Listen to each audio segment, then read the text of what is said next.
What's going on, everybody? Welcome into another episode of Living the Guard Life. I'm Jacob. That's Nick. Roger is off this week as he attends to some family festivities. We are brought to you, as always, by our friends over at Homage Apparel. So I don't have the homage on right now because I just changed after doing a bunch of yard work. But Nick's got the NBA Jam. My win the whole effing thing Guardian shirt is on the way. Oh, yeah. So it should be here for next week.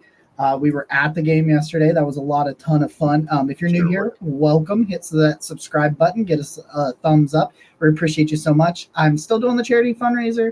If you want to help Project Sanctuary, which helps military families heal, click the link down in the description down below and donate to that. And I'll be shot with a paintball gun for every $50 earned. We're up to $300. So we're up to 6 paintball shots. Wow. There's also a link down there for our friends over at Homage, the softest apparel company in the business. The best. So I just, you know what? Here's where I want to start. Yesterday, the three of us, you, me, Andy's family, and the whole OU acapella group. Yeah, we were there. We're in attendance at the Guardians game. And I think the most important thing, well, not the most important thing, but one of the funnest facts of the day is that you are 1-0 in your Guardians lifetime. Yeah. Are you a good luck charm? Yeah. It's a big moment, because we wanted to see if it would be a blessing or a curse. Yeah. We did not know how that was going to go. In the first inning, David Fry drops a line ball. It was an easy line out. Easy.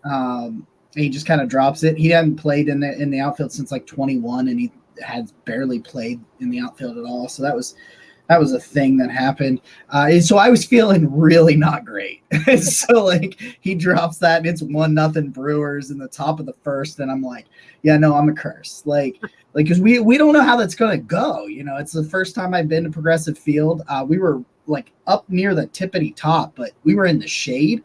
There was a breeze. It was glorious. It was a glorious summer day. And as a result of that game, we have a super special giveaway that Nick's going to tell you about right now. The winner will be announced on this pod next week. So we were very fortunate to be among the first 10,000 fans there, and we got ourselves some Andres Gimenez bobbleheads. Look at that.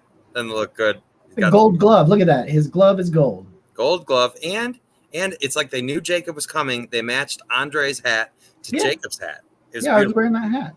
So, in celebration of that, in celebration of the Guardians' generosity, we are going to be generous to you. We are going to give away one Andres Gimenez bobblehead. And to enter, all you have to do is 2 things. Number 1, like the video. Number 2, leave us down below in the comments your favorite Guardian Indian of all time. Any of them. Anybody who's played Cleveland baseball for us, we just need to know your favorite. Those 2 things, you are entered to win an Andres Gimenez bobblehead. And we will announce the winner on next week's show.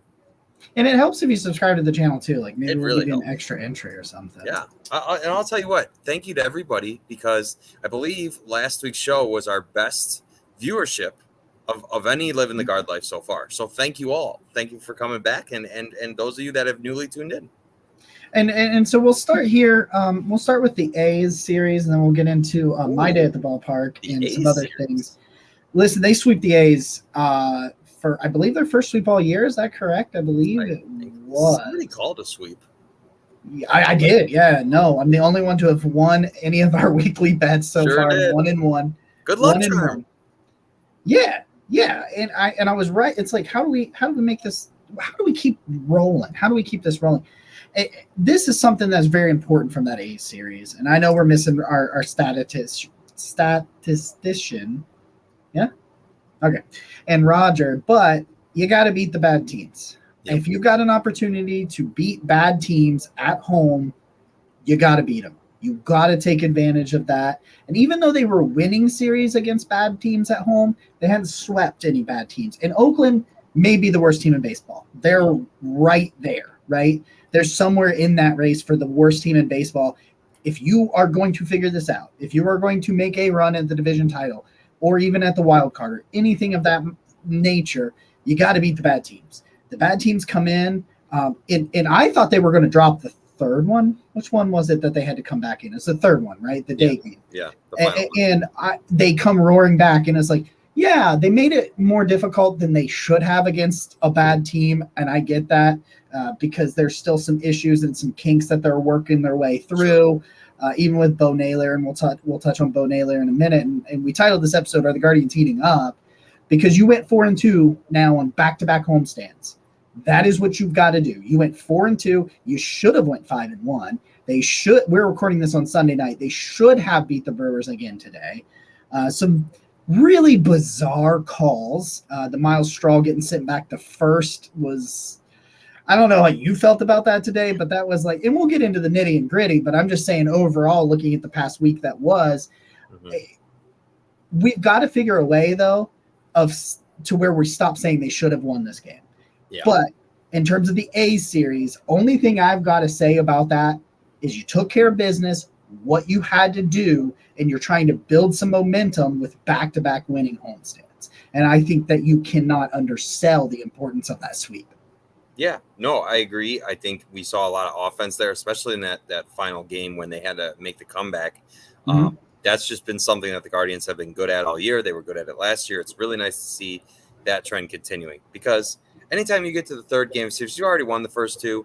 If you were a lazy or a disengaged team, I mean, you could just say, all right, we took the series, right? We didn't sweep, but we took the series, and we just always see them fight back. So I love seeing that. And you know, especially Josh Naylor has just stayed so hot from behind the plate. I got to pull up some Josh Naylor stats because please. I know he leads all first basemen in RBIs. He's fourth. I know he coming into today before he homered, so he got one more today. Before he homered, I think he was fourth in all of the American League in general in RBIs. I believe that's what the TV said. But you know how it is when I'm watching baseball and writing about the Browns at the same time. Who knows if I read that correctly? Well, he's currently on the season now. He's batting .291, which I believe I know Jose Ramirez was leading the team at .291. So Josh may be tied for the highest. Jose was up to like .297. Okay. Yeah. I was looking at some stats today, but so they're neck and neck, right? Yeah. And you've got Josh who's still 26 now. He just had his birthday. Yeah. I think that was the day he really exploded. It was. Yeah. He's for 4 hits, right? 2 RBIs. Yep. Oh my God. And then that was the same, which, you know, we could talk about that moment that Josh celebrating his brother was almost as fun. How heartwarming was that? He even said he was 4 for 4 on that game with a couple of RBIs, and he was like, that was the best part of my day. And it felt genuine. It wasn't just him blowing smoke up your butt. It felt genuine. Side note, real quick, and then you're going to give me some not Bo Naylor, but Josh Naylor stats. I did buy a Josh Naylor shirt yesterday. I do have the shirt jersey. It is in the washing machine because it smells like butt after yesterday. But real quick, Jose's hitting .293, so they are neck and neck right now. Okay, so they are right there. Yeah. And I have lost my Josh Naylor stats, but he's up to 57 RBIs now, and he did hit another home run today. So, and yeah, his average is .291. He has 45 strikeouts on the year and 17 walks. So he's working his way towards half the amount of walks as strikeouts, which you absolutely love to see. And he's got 27 runs already. And for comparison, last year in 2022, he had 47 runs on the season. So he's already working on killing. He had 115 hits last year, already has 74 on his way to just decimate that. And he is just 22 RBIs. He had 79 last year off of his season total last year. So how many homers did he hit last year? How many homers did you hit last year, Josh Naylor? I will have that for you in just a moment here. I'm sorry. I'm looking at. We are so prepared as a podcast. Absolutely. Okay, so Josh Naylor had 20 home runs last year, currently sitting at 9. No, I thought he hit 10. Today might have been his 10th. That's what I thought. Who cares? Yeah. Do you want me to? You know, the best part about all of this is when he since he has gone on this tear with the RBIs, just the tear that he's off. He's only hit like 2 home runs in that time period. Yeah. Like, keep that in mind. It's not just that he's killing the baseball like he has in the past. It's like, and Hammy was talking about it today, because I love me some Josh Naylor. You know? Yeah. And Hammy, I've decided during last week, I decided he's my favorite player. I was trying. I had to make a. You know what it is? You know what I mean? Like Nick Chubb, he's my favorite Browns player. Evan Mobley's my favorite. It went back and forth, but it's Evan Mobley for the Cavs, and yeah, I love some DG in there as well. But like, I was like, I really gotta. And Jose Ramirez is the obvious answer, so I didn't want to do that, you know. So I was like, I'm going to be different, you know. And so I went with Josh Naylor, and I got the Josh Naylor shirt yesterday, and he comes through. He grounded into a double play that scored a run, so he didn't get an RBI on that. But then he then hit for an RBI later in that game. Yep. And Hammy was talking about it. He's got ridiculous power, and when he is swinging well, he can hit it from anywhere and to anywhere with lots of power. He was talking about driving it to right center, driving it then on another at bat to left center. And you know, and you look at the way he shortened his swing.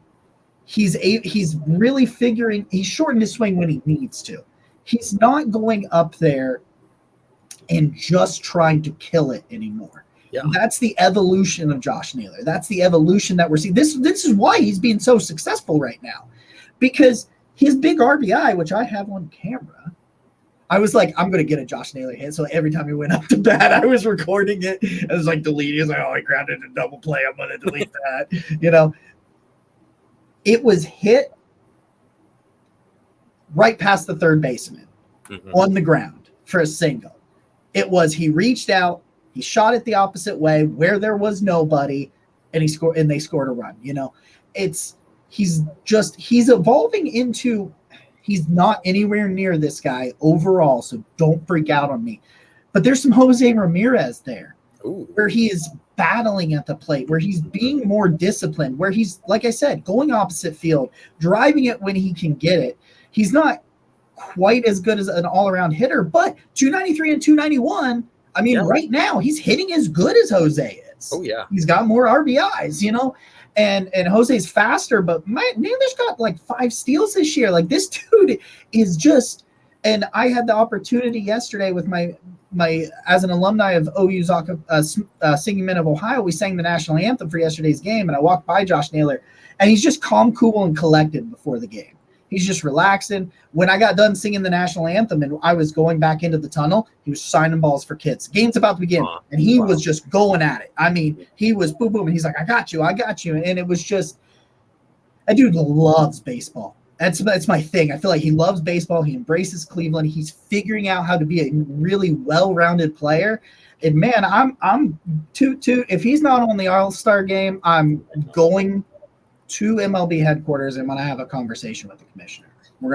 We both did our part. We voted for all of our Guardians to get into the All-Star game. So I'm hoping, I think Jose is all but guaranteed. Oh yeah. And so then it's really a question of Josh Naylor's the one who, I mean, so between those two shows, he had one game where he wouldn't have been, or he would have been the longest hitting streak in baseball for 2 straight weeks if he had gotten a hit in that one game. I mean, that's impressive no matter how you slice it.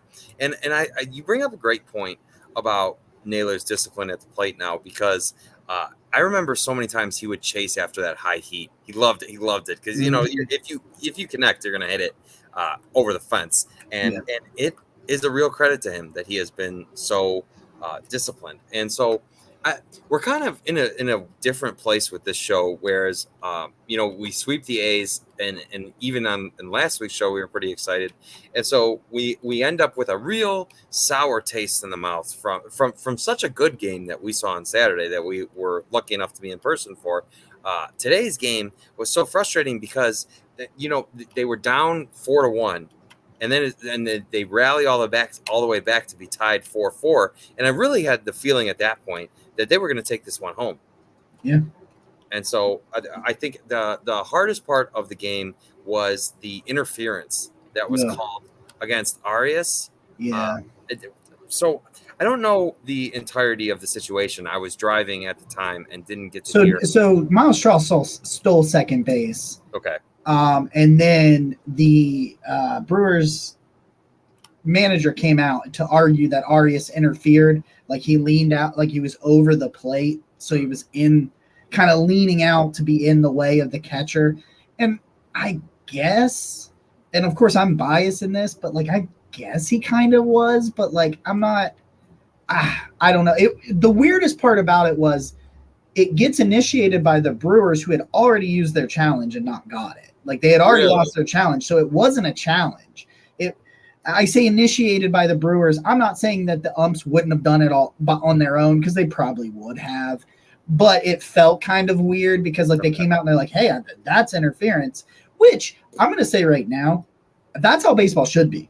If you go out and say, hey, would you take a look at that? That was interference. And you actually kind of like gather to make sure it's right. I'm all for that, even though it screwed the Guardians in this. I don't know. I just feel like in that spot, I think it was a little nitpicky, but did he kind of? Yeah, he kind of did. So like, I'm not gonna go, what? That's bullshit. He didn't do nothing. Like, yeah, he kind of did.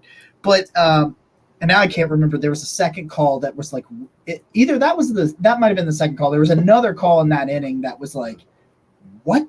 And I can't even I blocked it out of my memory apparently because I've totally already moved past it. But and then you had just in that 10th, this guy, they were just swinging at terrible pitches, just terrible swings, man. Like I'm like Jose on a 3-2 pitch, and you swung on it, a ball that bounced. Like, I mean, things like that just didn't look good.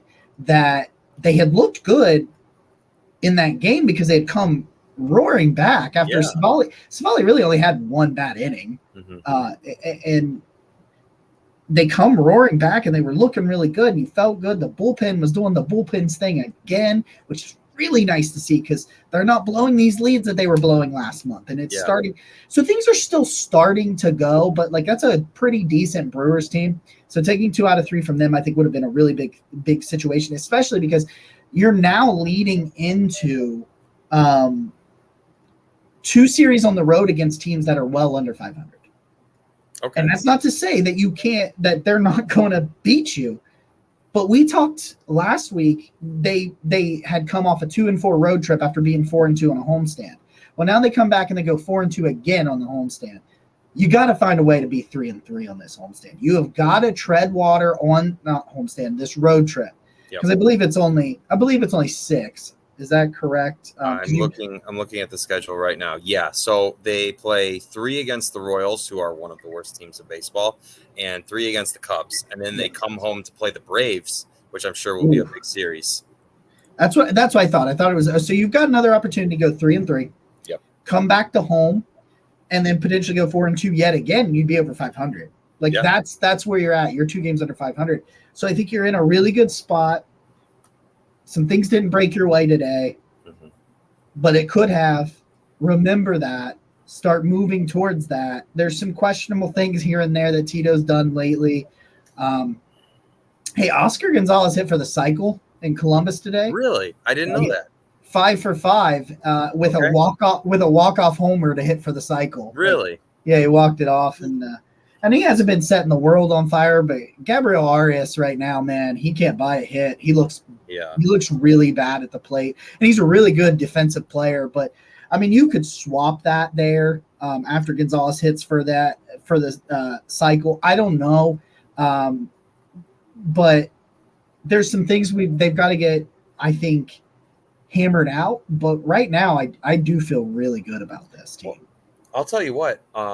I've seen some talk about Oscar Gonzalez potentially coming back up. I mean, we can't forget, he was a cult hero. The people were wearing SpongeBob costumes to the playoff games, the whole thing. That was so fun. It was. And he was that for a reason. I have faith that Oscar can get back to where he was. So, I mean, maybe he'll get another chance. We've had a couple, right? Like last week, I asked you guys if you thought Gavin Williams could potentially come up, and I feel like at the time it felt like maybe a little bit of an outlandish question, and then sure enough 2 days later they were like, well, Gavin Williams is coming up to the MLB, and I thought overall he had a rough inning. He had one rough inning, and he really battled after that. Yeah, And so that was nice to see that some fortitude out of him. And so you've got a lot of young guys now, like really making an impact. I mean, now so you've got Gavin Williams and Bybee. Oh. And don't forget about our boy Cal Quantrill, who threw 5 shutout innings today. Yeah. And I'll tell you what, I was going to take the shout out to our friends at BetJack. I was going to take the over for Tanner Bybee strikeouts, and me being a coward, I did not. And I should have, because it would have hit. It hit. It did hit. Six. It was over. It was 5.5. It was 5.5 was the number, and he had 7. He had 7. See, what was I doing? So it just we did. Everybody watching, Andy and I did make fun of him when it hit. They did make fun of me. We did. I deserved it. But we were like, like children at the ballpark. I can't blame him, because I talked about it. Right? If I'm going to talk about it, why am I going to take the bet? If you were just like, you were so into it. I know. It was really, you know what though? I want to say a couple closing remarks here. Mm-hmm. Number one, I always like to talk about the division. The Guardians are still 2 games out, right? So despite your struggles, despite some ups and downs right now, you're still right there with the division, and I think that's about as good of a place as you could ask to be, given all that this team has struggled with thus far. I mean, for the fact, like we read the stats last week, right? And through the first 50, they were they were bottom tier offensively. So given that start, to be 2 games out, less than 100 games in, I think is where you want to be. So I'm really happy about that. And I want to share, there was one stat I saw today that Cleveland has the second best attendance improvement over year.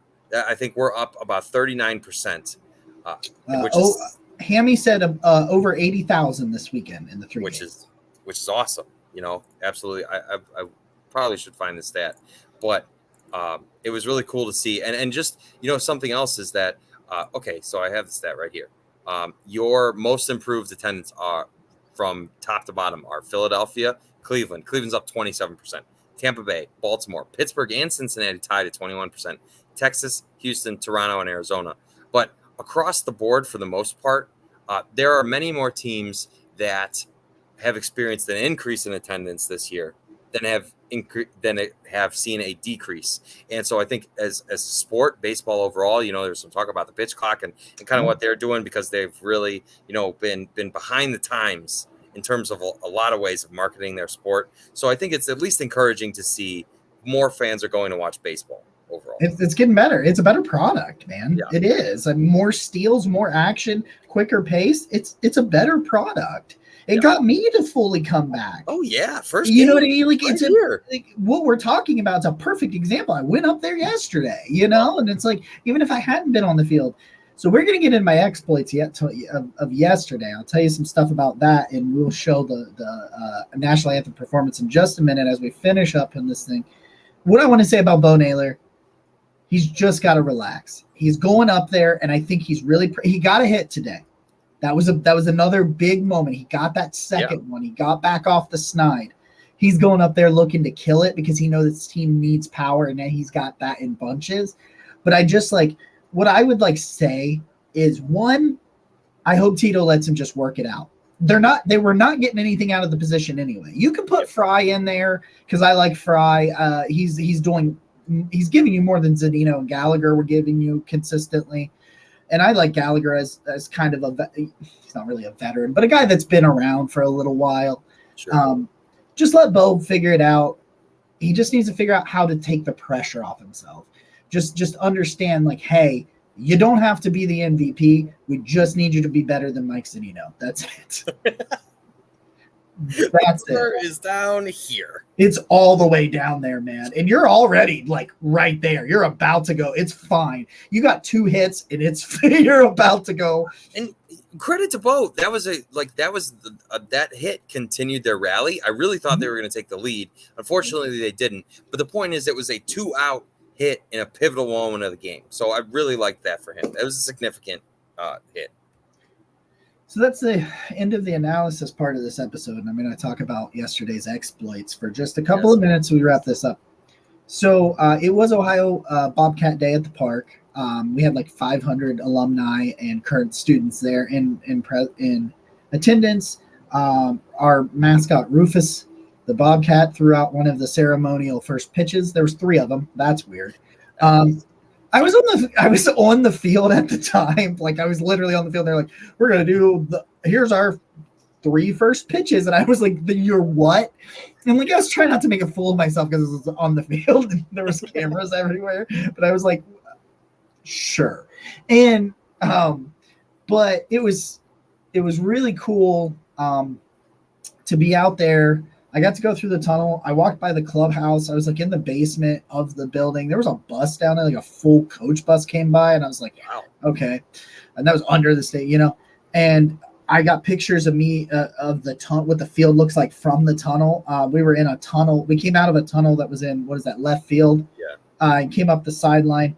I came through there, and Josh Naylor was standing there, and next to Andres Jimenez was there, and I think Cozy was next to him. I can't remember. I think that's who was the other one that was there.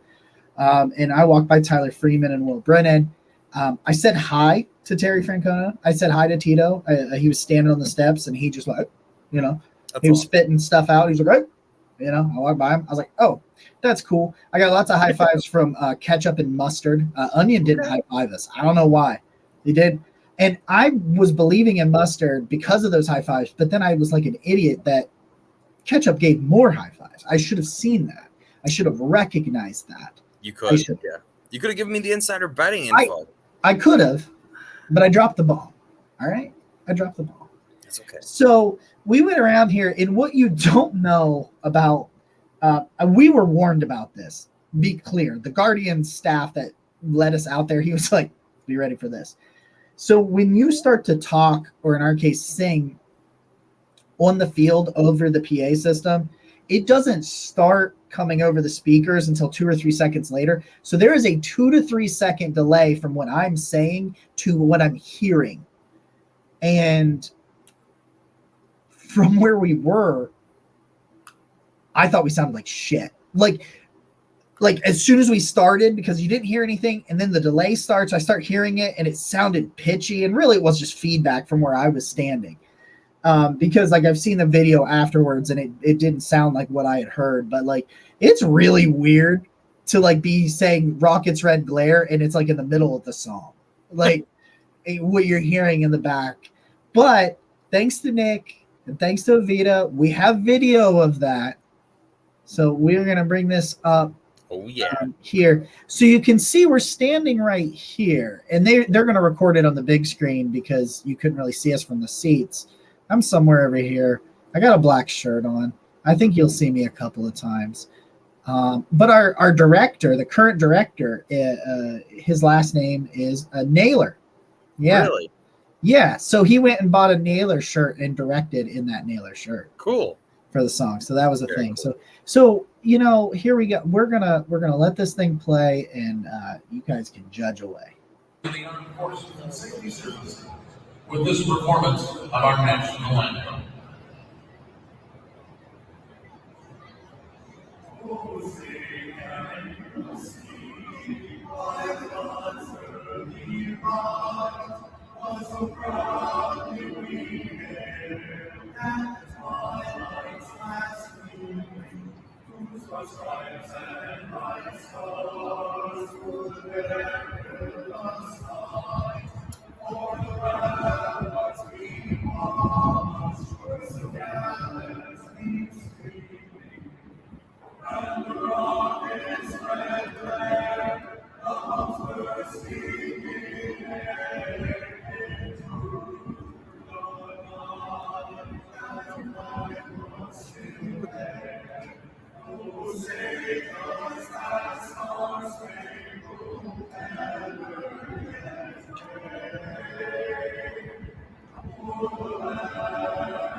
I'm like over on the right hand. I'm like, okay.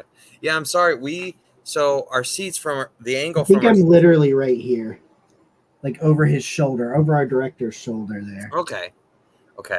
Yeah, because we originally wanted to like just film you guys singing. Yeah.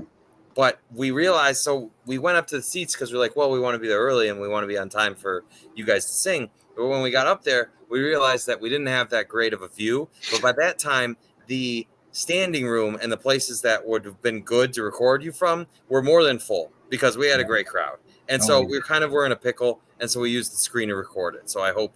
No, I thought that was perfect. Okay. But I mean, it's a thing I'll never forget. My first game being like that on so many different levels. It was really cool, and they made us these really cool Cleveland Guardians Ohio Bobcats hats. I have it downstairs. I should have brought it up here, but that was really cool. So Roger is going to make a bet. He has not made that bet yet for this week's bet, but we will get him to do that. We'll get him. Absolutely, we will. So Nick, I'll let you start. You're 0-2. But you're not allowed to pick what you picked the last 2 weeks because it was the same thing. Okay. So I ain't allowing it no more. Okay, that's fine. So you go with it. Let's see. What do you got for me?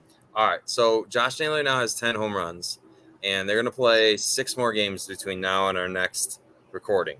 Let me make sure he has 10. Hold on. Okay. Yeah. Okay. I don't want to be like that person that was like, no, that's not his number. And then you're, yes, he has 10. Okay, so Josh has 10. I'm going to say that Josh is going to increase his total to 12. And then, so two out of the next 6 games, Josh Naylor's going yard. That's my bet. I'm writing it down, signing it in blood. He's going to make his all-star push, and he's going to hit 2 more home runs in the next 6, which I think is pretty good. Pretty good for your first baseman. Because in addition to all the other hits, I'm sure. Especially with the people that are hitting in front of him, actually hitting in front of him. Oh, yeah. Some good chances there. From Naylor. 2 Naylor dingers. All right. Naylor dingers. 6 games. He looked really good. He's going to join the team soon. He will pitch this week. Sounds like they're going to it sounds like they're going to go this week with a 6-man rotation. That's what I keep hearing. They're going to run Gavin Williams back out there this week. Nice. Okay. I believe. That's what I heard. I'm going to do 2. I'm going to do 1, and then I'm going to do a fallback if this doesn't happen. I believe Cal Quantrill will play. So my actual bet, should Quantrill pitch, he will pitch 5 to 6 innings and let up 2 runs or less. Ooh. Okay. So a quality outing. I only say 5 to 6 innings. I would say 5+ innings because with the rehab, and then he did throw, I think 80 pitches is what he threw today. But with him coming back from an injury, I could see Tito kind of limiting the innings, limiting the pitches. So I'm not going to go above 5. I would do 5, at least 5 innings of 2-run or less baseball. That's a great start. 2 runs or less, and that's Quantrill. If he doesn't for some reason pitch, you'll get a quality outing out of Gavin Williams. 6 or more innings of 3 or less runs. So that's awesome. And then we will have a Roger. We will update. So this week we're gonna advertise that we're giving away the Andres bobblehead. So at some point we'll add Roger's prediction so that everybody can see it. If anybody's listening this far into the show. Yeah. Which, like we said, last week was our best week yet. We're going to hope to keep that train rolling, so thank you to everybody. Yeah, we appreciate you so much. Hit that subscribe. Smash that like button. We'll see you next week. That being said, I'm Nick. That's Jacob. Thanks for living the Guard life with us. Go Guards. Go Guardians.